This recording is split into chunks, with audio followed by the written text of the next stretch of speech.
5 Reasons Lanka Should Have Been the Envy of the World, by Krishna's Mercy. यदा विनाशो भूताना दृश्यते कालचोदिता तदा कार्ये प्रमाद्यन्ति नराः कालवशं गताः. Quote, when the time for the destruction of living entities arrives, people are seen to perform activities that endanger themselves due to the influence of that all-devouring time. Sita Devi speaking to Ravana, Valmiki Ramayana, Aranya Kand, 56.16.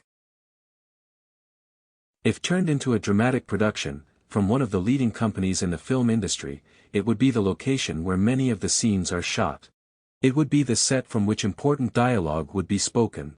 Stunt men would have to take their places in different areas, as there would also be plenty of action to depict. This is the city of Lanka, as described in the history known as the Ramayana. The Puranas and associated Vedic literature also describe the same setting, during the specific time of influence of the Rakshasa clan. These were like man-eating ogres, and despite their grim visages, they should have had everything going for them on that island. 1. Strategic location. There is the famous joke about the secret to success in real estate. The answer is location, location, location. When analyzing Lanka, we see that it had an ideal location. It was not easy to reach. This made foreign attack more difficult. We see that throughout history conflict is the constant. Great wars have been fought over commodities. Something simple like an abundance of spices causes one nation to invade another. The people living in Lanka during the time of the Ramayana events should have been at ease knowing that it was not so easy for others to invade. 2.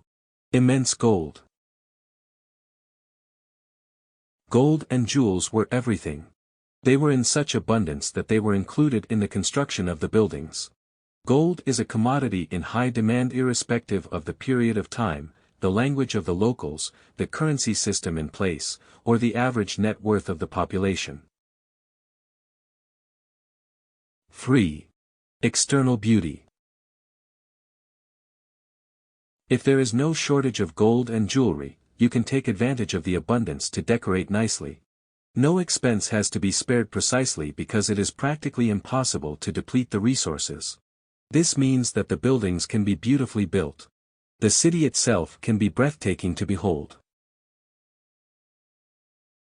प्रदोषकाले हनुमास्तूर्णमुत्प्लुत्य वीर्यवान् प्रविवेश पुरी रम्या सुविभक्तमहाब्धाम् प्रासादमाला वित्तास्तम्भैः काञ्चनराजतैः शातकुम्भमैर्जालैर्गन्धर्वन्गरोपमाम् सप्तभौमाष्टभौमैश्च स ददर्श महापुरीम् तलैः स्फाटिकसङ्कीर्णैः कार्तस्वरविभूषितैः.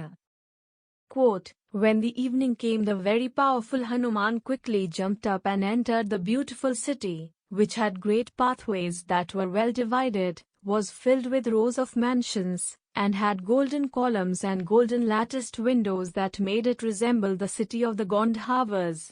Valmiki Ramayana, Sundarakand, 2.50-52. 4. Endless enjoyment. Wine. Women. Animal flesh. No one to interfere. No higher authority passing judgment on your debauchery. At least there was no witness who was visible. But then again, perception is blurred significantly due to the intoxication. 5. A powerful ruler. Everything comes together when there is assurance from the top. Like a trickle-down effect, if the leader is courageous, attentive, and strong, then the people being protected should have no cause for concern. Ravana took over Lanka through the threat of force, and the same threat is what protected the island. The 10-headed one had assurance from the boons provided by Lord Brahma, the creator. The reality is that everything was destined to crumble. Everything was built on a lie. Like someone stealing property, enjoying it for some time, but always conscious of the fact that the authorities are looking for them. They know they have done something wrong, and so there is no peace, even while sleeping. Quote, a demoniac person, in spite of acquiring all the opulences possible to obtain in this universe, continues to be envious of the Supreme Personality of Godhead. Srila Prabhupada, Srimad Bhagavatam, 744 Purport. Ravana was always envious of the Supreme Lord. It was the basis for his pursuit of interminable enjoyment. It was the reason to chase after a fixed situation in a place where change always takes place. The time of death is known as antakale in Sanskrit. This means that there are the accompanying beginning and middle. Ravana was trying to fix the end in Lanka, to keep it always protected, to maintain the life of enjoyment. Since the life was built on a lie, there was no reality. It was destined for a terrible destruction, even worse than the dream dissipating in the morning, upon waking up. Sita Devi remarks that when a person's end is near, they seem to follow activities which fulfill that destiny. We have our own experiences as validation. Though someone knows that what they are doing is harmful, that they will be placed in severe risk, they follow through anyway. They go against better judgment. It is like they have lost their mind. While the life in Lanka was a lie, on the other side was absolute truth. Dharma is the same whether in prosperity or in squalor. The truth of this principle was evident in Sita Devi herself. She grew up in royalty in the kingdom ruled by her father, Janak.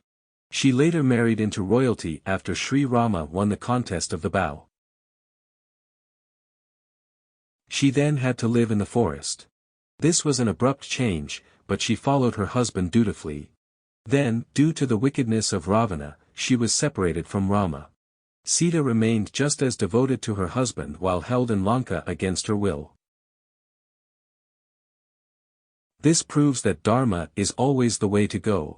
It transcends both time and circumstance.